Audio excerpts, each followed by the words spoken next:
Como acabar com o rangido na porta da geladeira. Coloco o óleo aqui. Coloco o óleo aqui. Agora lá por dentro. Coloco o óleo aqui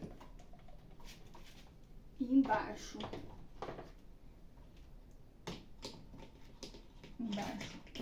Agora eu vou ter que fechar e abrir várias vezes.